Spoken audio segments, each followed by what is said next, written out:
Good morning, everybody. Welcome to the Flow Show. The new week begins. Lots of trading, hopefully this week. A very busy week ahead. Hope you all had a good weekend. Morning, Kate. How are you, mate? Morning, Ryan. Morning, everybody. We are ready to attack October. And yeah, not a lot has changed really over the weekend. Still a strong dollar. Yeah, so that's continued straight off the bat. Yeah. Well, we'll get through all the headlines, explain why the dollar is potentially staying a bit firmer. As usual, we will start across in, actually, we're going to start in Japan this time. Just a little bit of box ticking. Japan spent absolutely zero on intervention between August 30th and the 27th of September, as per their monthly report on such matters. So no stealthy interventions or anything of the like going through the books there. The BOJ issued its summary of opinions, which is almost like another set of minutes statement, if you like. Again, like the ones we got for July, the minutes we got for July last week, it was had a more positive slant in terms of corporates and the potential for inflation to be a bit stickier than they previously expected. One of the passages I pulled out from that was that a positive wage setting stance has started to spread among firms, and they have maintained their appetite for business fixed income. And given this, a virtuous cycle that leads to inflation accompanied by wage increases seems to have started to emerge. The rest of it was still lots of caution, not there yet, haven't seen prices get into that stable marker that they're looking for. On the ending of some of the easing measures, one member said that they must tie the end of YCC and negative rates to the success of achieving a 2% inflation target. So that's just reiterating their bar for when they might start easing, and it's all potentially going to come in at that point. There was a BOJ official, excuse me, talking about the Tenkan report, and the main specific from that was that it's showing some smaller firms are unable to pass on higher costs versus big firms. That might be something that Kishida wants to address. We've had the usual suspects out talking about the moves in the yen. Suzuki and Matsuno saying that they are carefully watching FX moves with a high sense of urgency. Suzuki's been out actually twice to utter those calls. On another front, apparently Japan, according to Nikkei, are going to ease IPO rules in October. This is to potentially allow a greater price flexibility for those IPOs. They tend to set a bit of a band for IPOs, sort of a high and low band. But what that means is that they largely are set to that band. So if something, if something's oversubscribed or something like that, they don't have the opportunity to increase the price and get that extra investment in via that IPO, which some in the IPO space have said is a bit of a negative in getting that extra money into firms. So they're going to increase the band, allow, I think it's 20% flexibility on top of the IPO band, if you like, just so it gives them a bit of room for firms doing those IPOs to take in a bit more money. Right, it's been PMI day all around the world. China kicked off this weekend with some improving numbers. Manufacturing improved to 50.2 in, this is the sort of mainland PMI. So it was last at 49.7, came in as expectations, and moving back into expansion. Services also moving a touch higher, up 2 pips over expectations and 7 pips over the prior number. Then we got the Beijing manufacturing number, which looked to be a little bit softer. Missed expectations, down on last month, but still above the expansion contraction line. Services as well, also edging back. So a little bit of a mismatch in terms of which way the numbers are going between the two. Believe whichever one you want to believe. The takeaway from that is that everything is still in expansion, although this might be flagging some worries coming along the lines. Over in Australia, also manufacturing looking a bit softer, beating expectations, but still down on last month. Overall, there's that Tankan you can see there, the index. It's an indicator, an index on some of the big industries over there. They look at small, big manufacturers, non-manufacturers, so on and so forth. Numbers there largely okay, depending on how you want to look at it for that one. But that comment for the BOJ member on smaller firms passing through prices a bit worrisome, as said. Manufacturing in Japan, following the same lines, still in negative territory, a little bit lower than expected, and just over a whole point lower than last month. Coming through to some of the others in the European zone, Spain's PMI a little bit better, but still in contraction. Pretty much been par for the course today. In terms of all those numbers. Italy, the same thing, up a bit, but still looking soft. France letting the side down worse. Even Germany had a little bit of an improvement. Go Germany, goes the Germans. But still very ugly numbers from those guys there. Greece, I know Stelis will be looking at this one, looking a little bit soft, just hovering above that line. As you can see, some of the other there, the pan Eurozone number, 43.4 there or thereabouts versus the flash number, which was also 43.4. The UK as well, a little bit of an improvement was expected, but we're still in the negative. So you can see how things are looking now. A little bit more positive, or rather a little less rubbish, we'll call it that. ECB's Vasile said last week that the ECB is probably done raising rates. Another one firmly on the sidelines. ECB's De Guindos said inflation will keep slowing in the coming months. The Riksbank had their minutes out. A lot of comments that we already know. And Riksbank Steden said, though, that when the krona starts to strengthen, it could happen fast. Obviously, they're doing their hedging. Intervention. Hedging. So that's their fight against their weakening currency over there. Just coming back to Friday and the data we got out the US, obviously the PCE number was the big number. No real shocks in the release. All came in as expected. Confirmed that headline PCE ticked up, but the core came down. So pretty much following what we saw in the CPI report there. The numbers weren't too bad in the consumption and spending data, or the income and spending data. As you can see, income's up 0.4% as expected, spending 0.4% as expected. The key to take from that is that those numbers are still relatively positive. So again, just more signals that the US consumer population isn't looking too negative at the moment. Even the Michigan number, the final number, this was improved a touch over the flash reading. So that was the flash was 67.7 from 69.5. So we had a little bit of an improvement there.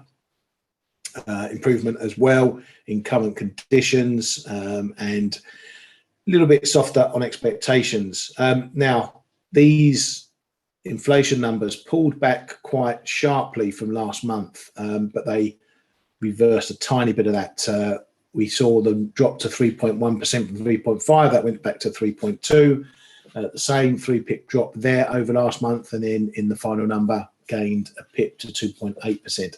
Still running sticky is what we could describe that right now, but maybe it's just starting to go the same way. We also, if you remember, saw the consumer confidence data last week, which still had sticky inflation in that metric there.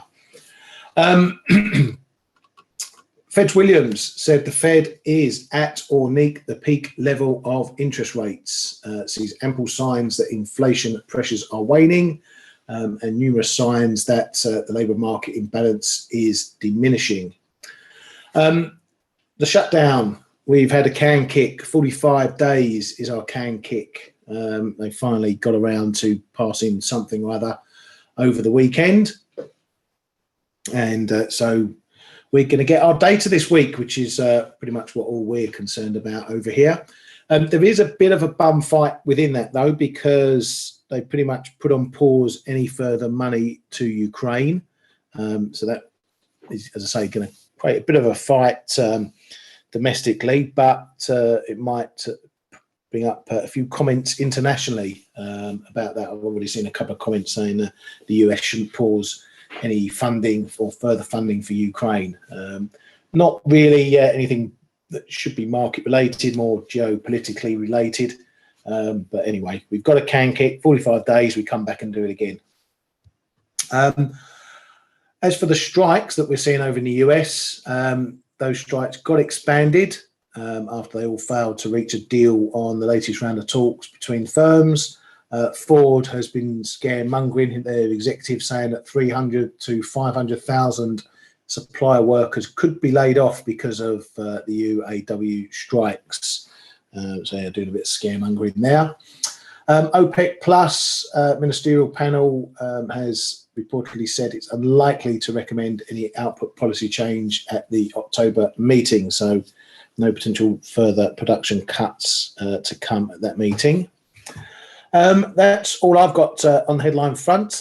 Kay, anything you found over the weekend? Not really, mate. Not much more than what you've already been talking about. Worth noting is that the BOJ announced an additional bond buying on, I think it's on Wednesday or so. So they are still trying to smoothen the yields on the JGB going higher, but it's really something they said they would do. So they are just adding a bit of liquidity. Don't want it to go too far. Ueda made some pretty strange comments as well. Well, I thought they were strange anyway, saying that dispels the view that risk of loss will impede easy policy exit. We all know that those if the rates go higher, of course they will lose money on their bonds, but it's all on paper, right? I mean, they're never going to take a loss at the Bank of Japan. So I reckon it's the media again playing on the fact that those future yield hikes or rate hikes could affect the Bank of Japan P&L. But we know that. We know it's the same for every central bank as well. So he said it would not really impede decisions on further rates. But then let me. I'm just trying to find back the line that I found a little bit odd in there. Yeah, no, I actually said they will consider an exit. It's still the same lines basically, but he's still saying that they must keep a loose monetary policy as well. So I guess nothing really changes so far. No, for the rest in the headlines, these China numbers, we are in Golden Week in China, right? China is off the whole week, so we won't have any PBOC fixings. But I guess they will keep a very close eye on what happens in the Chinese yuan anyway. While they're on holiday, we know that those officials are not really ever on holiday. No, for the rest, haven't seen too much. Looks as if the Tankan is doing pretty okay in Japan, which is relatively good news. But of course, as you already mentioned, the smaller companies not passing the higher prices, that'll be likely, at least in parts, addressed by Kishida's fresh stimulus. So no, everything is same. Market is just reluctant to take it through 150 in the dollar yen where right now. But if you look at the yields, we're on pretty important levels again. And if you start to break those US 10s above here 462, 63 and hold there, I guess the test is really not far off. I reckon we're still in heightened intervention risk territory. But if the rest of the dollars continue to go up after the deal has been found, it's probably going to be a plaster on a wooden leg if they intervene right now. Yeah, I should think so too. Yeah, I mean, I don't know what if it's difficult because is this dollar rebound on the back of the shutdown passing or the vote passing? It's still only a short-term cane kick, and we come back and do it again. So I don't know if it's if that's really the excuse for the dollar ramping higher. But it is what it is. If it does continue for a bit longer, then one might think there's more pressures at play than what we saw last week for the end of month flows, and that this higher for longer soft landing trade has got a bit more legs to go. I think it was always going to be important what happens today after the end of month and end of quarter that may be deciding things. But you've also got to remember, as you swap quarters, and this is particularly prevalent at half year, you sometimes do get a little bit of follow through in the flows in the first of the new quarter. Anybody who was squaring up or repositioning, balancing the books into the end of the quarter may be putting those positions back on again or doing their reallocations in the new month. So still a bit of a funny time to judge what's going on, but we'll see what the Yanks want to do with it when they all turn up. I think we are the first week of this October is pretty heavy on the data front as well. So I guess a bit of follow through, bit of yields ticking up, putting a bid under the dollar. But I think that we need to let the data come to us right now. Everything, all else equal, we're still in a high debt scenario. We're still in a treasury issuing bonds scenario. I don't see too much of a change, but the data now are going to tell us what this dollar is going to do start of this month. We've got a lot of them, right? This week already. We start already with the ISM today. Then we're going to go over into whatever jobs data, a week of jobs data, the JOLTS, the ADP, and then of course on Friday. Two central banks we got, Sorry? Two central banks, RBA, RBNZ. Yeah, there's a lot happening, but I was only looking at the US and for the dollar. So Wednesday we got another slew of ISM data. Thursday a little bit quieter, but then on Friday we've got the big one, the big domino. Is it still going to stand or is it start to wobble on the NFPs? So far I think there's nothing that really stands too much in the way of this dollar. Especially if those data are not going to fall out of bed, and we're already seeing it. We had a really short blip this morning just at the European Open, but it's already been reversed. The dollar wrecking ball may be back in full force already, and if it's this week, if those data hold up, then I fear, I don't know for if people want to be long or short, but for those short dollars I fear, because then we are going to go into we're not going to be far from liquidity issues and stuff like that, and the dollar could really go on a hurt spree higher if the data don't come off this week in the US. For the sake of risk, for the sake of perhaps a bit quieter or markets that stabilize a little bit more. We should see a little bit of cracks, not monstrously bad numbers, but a little crack in the dollar harness wouldn't hurt the market. But if they don't come off, then I really think the dollar is in for an absolute roaring quarter again. Yeah, it's going to be. You know, as traders, we're always waiting for the next piece of the puzzle. So the next piece of the puzzle for me will be today. What the dollar does today, can it sustain that? All the data, as Kate says, will the data back it up? We'll get to see later on with that ISM coming out. But yeah, it is a big week for jobs. We're not going to have to just rely on the ADP now that the shutdown's been averted. Jolts tomorrow, fairly important in terms of just judging whether there is further weakness in firms putting out job ads. That's what really it's all about. You know, a sharp slowdown there means that firms aren't looking for as many positions. That tends to obviously mean a weaker jobs market. Potentially, we shall say.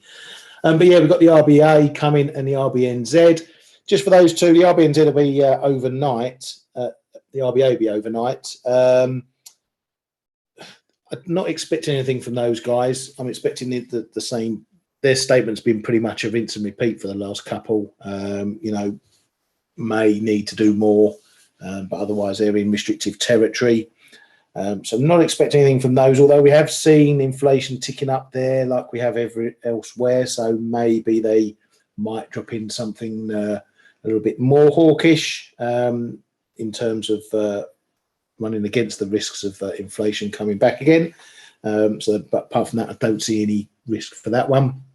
The RBNZ could be a bit interesting because they are firmly in neutral. You know, there's not even commentary about further hikes being on the table or seeing the need for further hikes. They're in rates are restrictive and going to remain there for a while.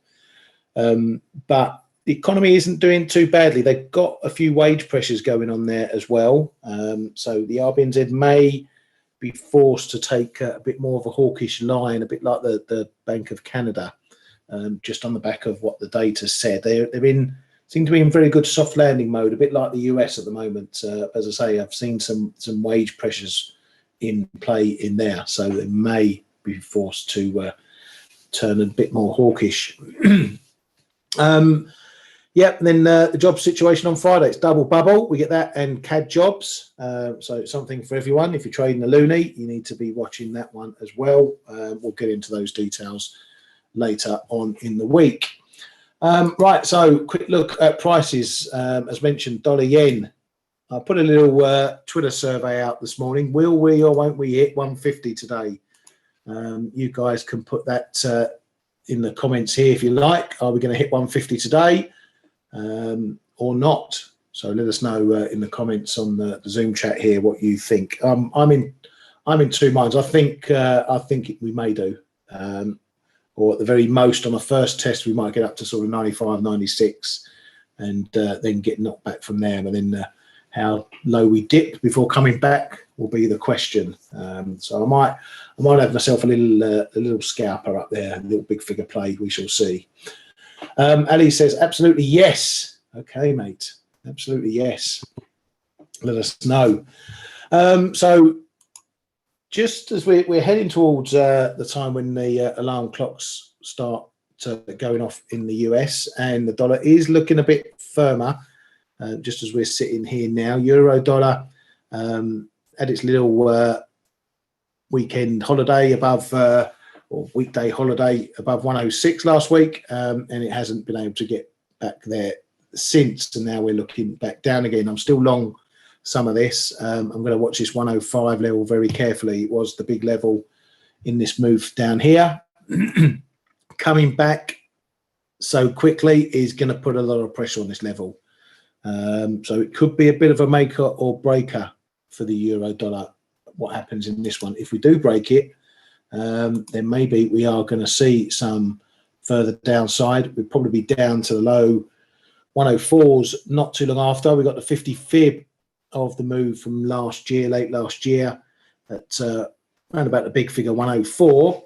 So keep an eye on that. That will tell us what's going on with this trend if we break through there, and then we get it into some juicy levels round about the 103.5, call it, some prior levels, again another support and resistance area that we've seen previously, but it all depends on what happens at this 105. Give it a bit of room. We saw that it went through fairly easily when we tested it, but did the usual knock out the stops before reversing higher.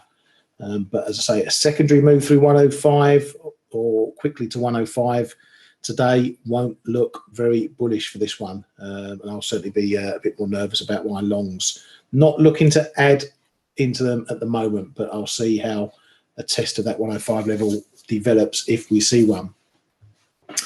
Dollar CAD looking pretty bullish as well. Again, not too much of the oil influence at the moment. It's all about the dollar today. 136.50 is my level I'm going to be looking at here. I fancied it a couple of weeks ago. I still fancy it. I might give it a little knock, but if there is broad dollar strength still in a lot of the pairs, I'm going to keep it fairly tight. I'm probably going to keep my risk a bit lower, but I still fancy that the Bank of Canada is a bit more hawkish and may be close to saying that another hike might be possible. Certainly, anyway, the data is backing that up, but that jobs data on Friday might be, again, another bit of a maker or breaker.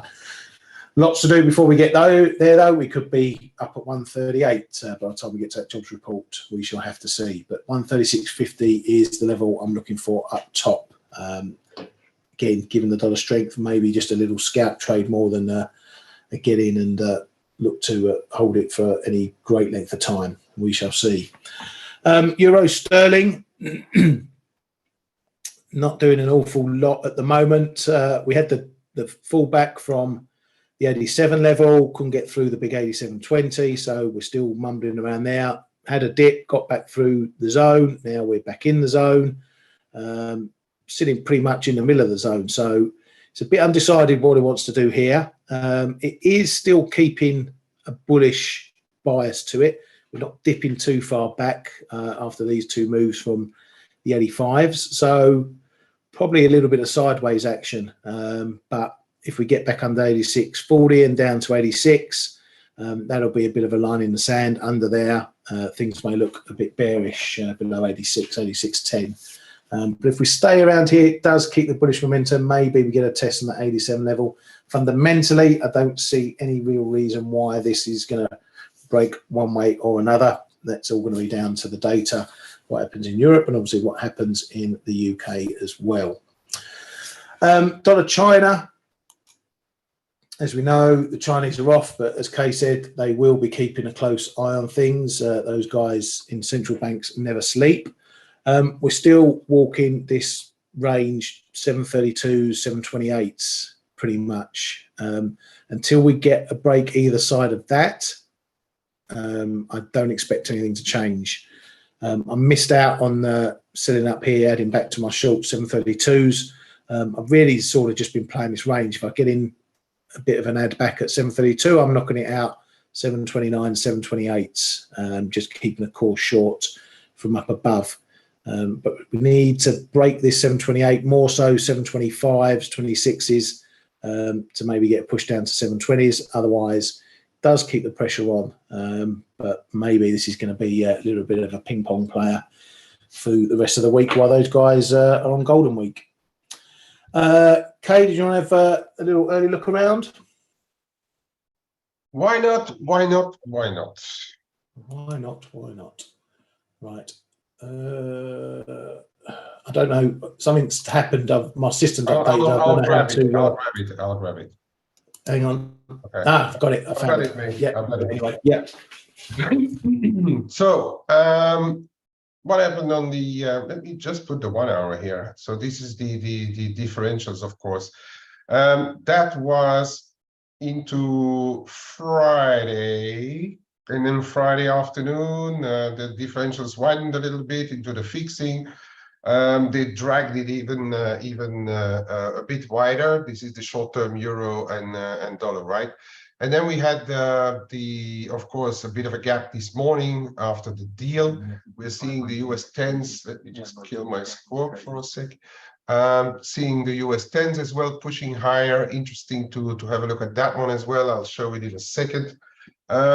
So for the time being, widening a bit again, but we're still not. We're still in this range, right? And even though euro dollar is back trading lower because of the dollar is bid, etc., there is not really a break yet back down to wider levels, which would accelerate the euro dollar on the downside, and that level will likely. No, that's perhaps a little bit close. Perhaps this one also will likely come in together with that prior low in the euro as well. So this as well for the US data going into this week.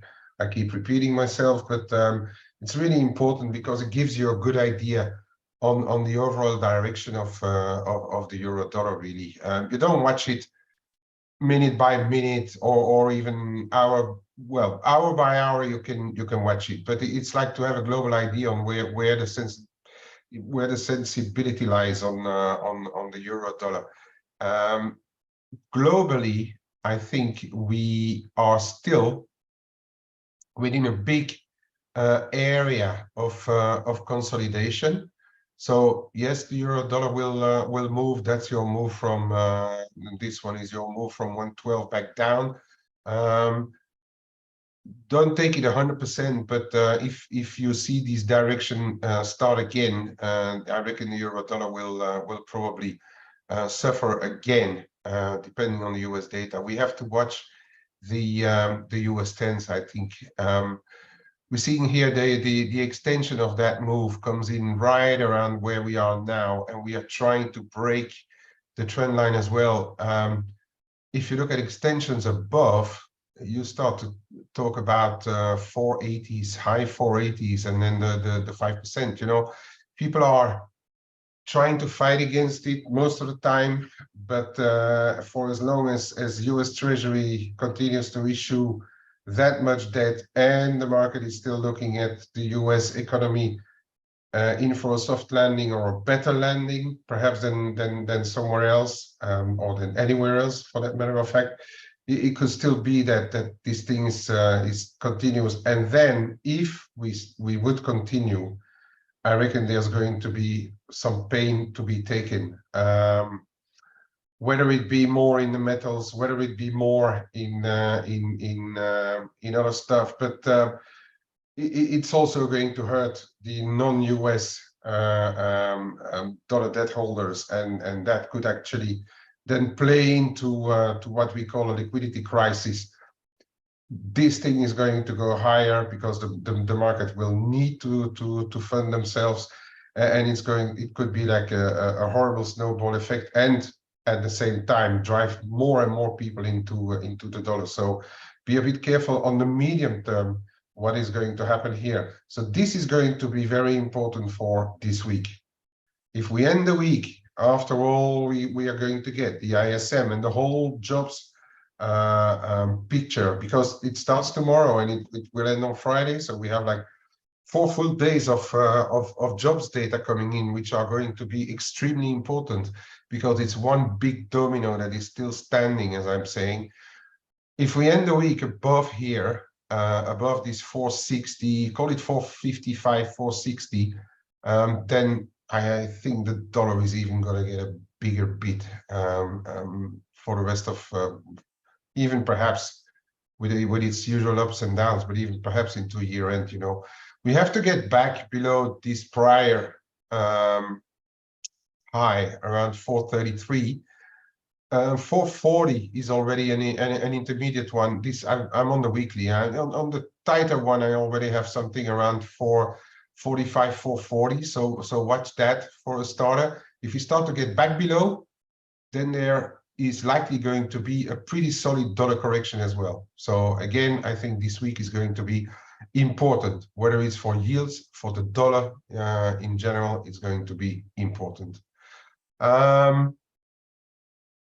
What else are we looking at? Yeah, euro dollar already shown by Ryan. I think this prior low here, 104.80s tops here as well.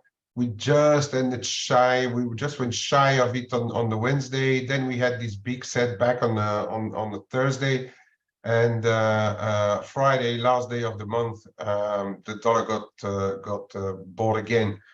This morning it tried just a quick one higher on perhaps better risk and the correlations, but that's already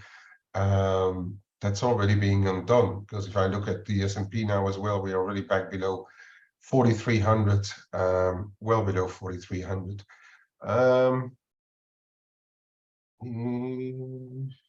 I'm just looking.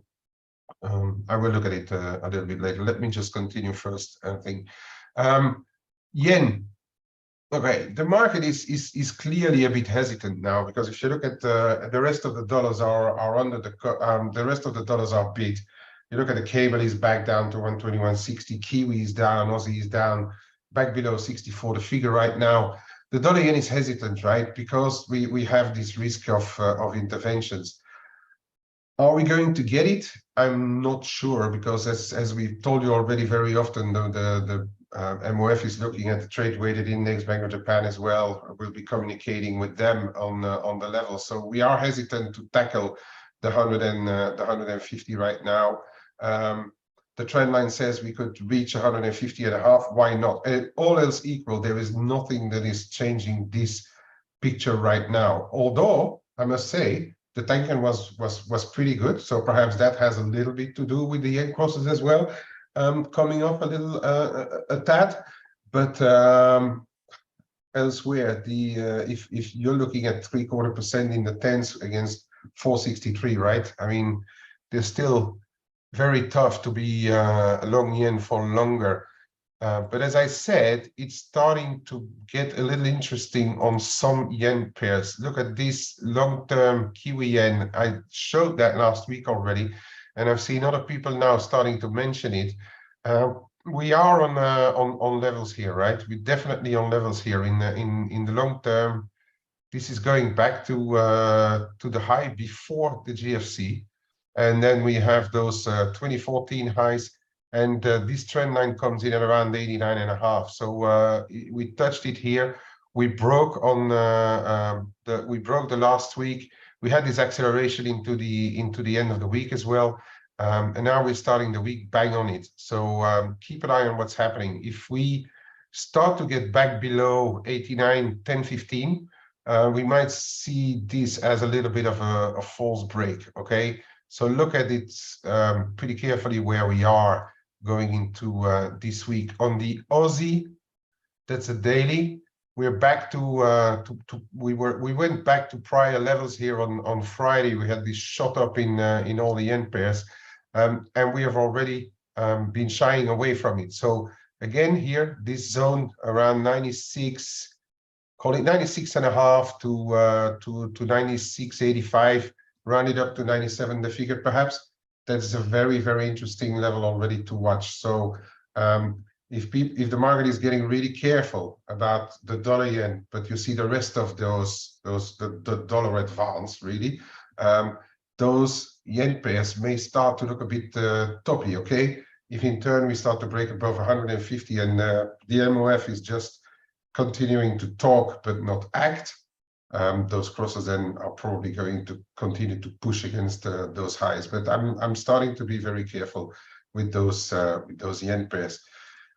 Euro yen, a bit of a different one, but also if you look at this 158.5 up to 158.75, 1, 2, 3, 4 attempts, and it's looking at that. It's looking at that difficult to keep those levels. Okay, so keep an eye on what's happening here. We are not too far. We are actually bang on it from this trend line here. I think if we start to get below 157.25, there may be more going on. Okay, of course, if we get interventions, this is going to absolutely to go a lot lower. But even naturally, it looks like those yen pairs now starting to run out of a little bit of puff. I'm just keeping a close eye on them, okay? Because it might be interesting enough. Because if the yen starts to catch a bit on its own, thanks to, let's say, data or so, there could be something interesting developing in quite a few of those yen crosses, okay? So yeah, cable is a bit of a question mark for me. We did not really reach the 120.60.80 yet.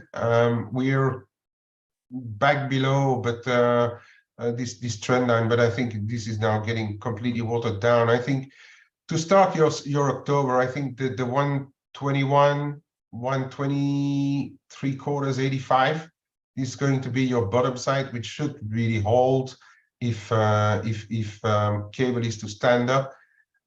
Top side, I'm not going to watch anything more than 123.0520. You know, it's wide, it's two big figures, but it's I think good enough to at the start of this October to watch those two boundaries.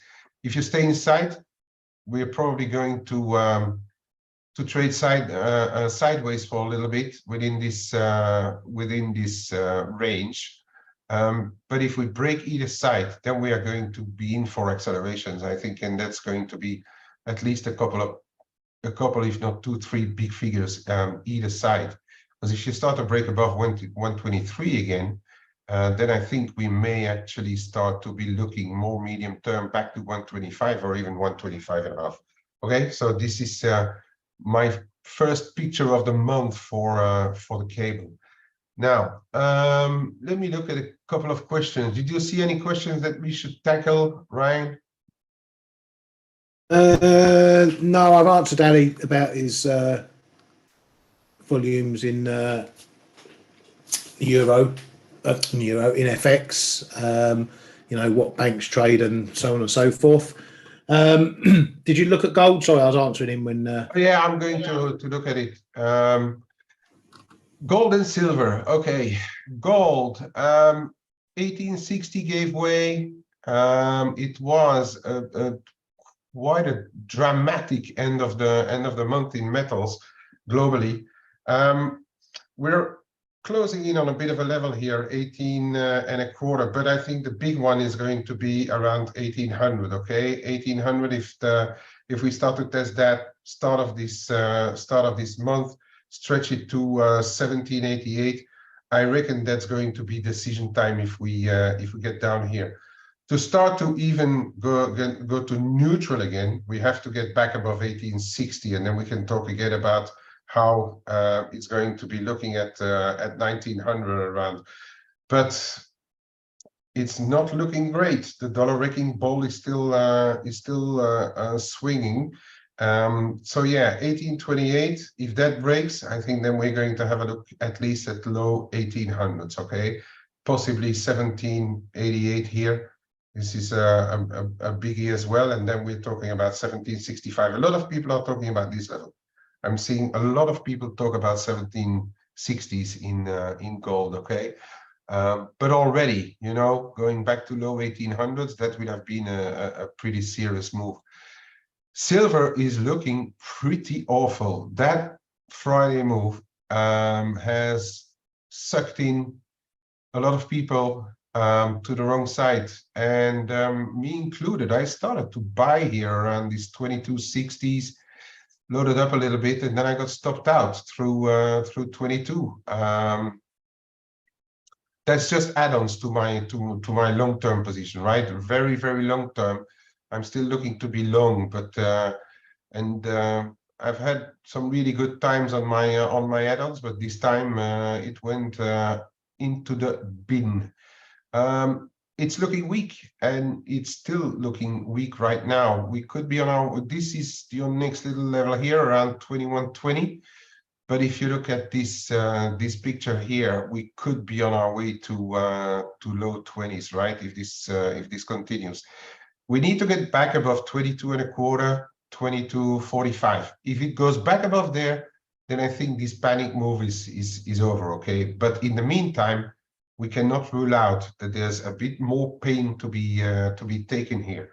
All right, so this is the early October look on silver. If it gets down here, I'm going to close my eyes and catch a big knife. Really, I really think, unless the global economy is really going down the pan, I think levels around here should be okay. Because if the global economy goes down the pan, the yields will start to come off as well. So if by then we are here, I'm going to really put my boots on and try to get into it with full positions. But in the meantime, stay nimble, I'd say. Right, that's it on the silver. And do we have anything else? I'm seeing you asking about volumes. It seems that the overall FX market, is now running around $5.7 trillion volume per day. But that's forward swaps, futures, whatever, everything included, right?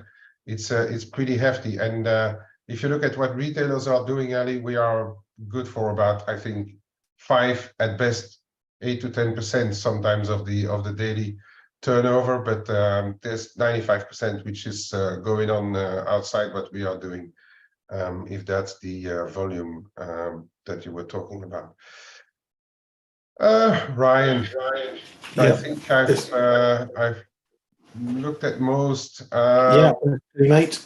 Yeah, just one last thing about the mix, okay? Because we saw middle, and so that was the announcement when Banxico said, and I'm showing the dollar mix, but I'll show the euro mix quickly as well. That was the announcement when Banxico said that they were going to halve their FX forward program.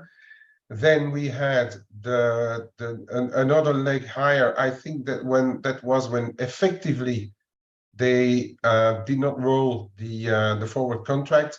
But then we have seen that after the Banxico keeping their rates still at 11.25%, that the Mexican pesos gained a bit of strength again. They did not give anything to the Mexican peers really to chew on. They said that inflation may be a bit stickier as well.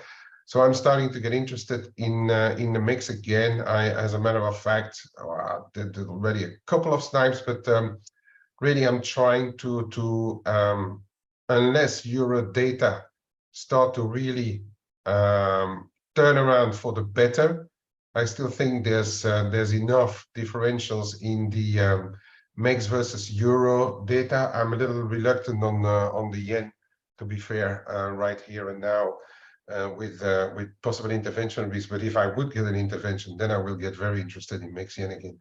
But I do think that for as long as we stay under these several trendline resistances, we've tested several of them and capped on those moves. Here again, went up to 1870 and capped. I think it's still worth having a close look at them. I started at least with small positions and trying to leg into a bit more, because I think the party for the mix, nearshoring, high interest rates, is still that party overall is still not over.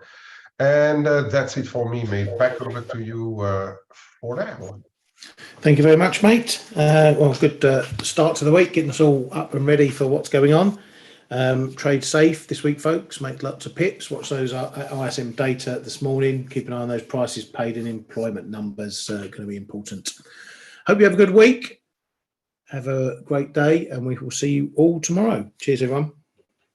Ta-da. Hey traders, this is Blake Morrow with ForexAnalytix. Thanks for stopping by our YouTube channel. Don't forget to like these videos, share them, and subscribe to our channel so you don't miss any of the content that we provide here for free. Thanks for stopping by. I'll see you in the next video.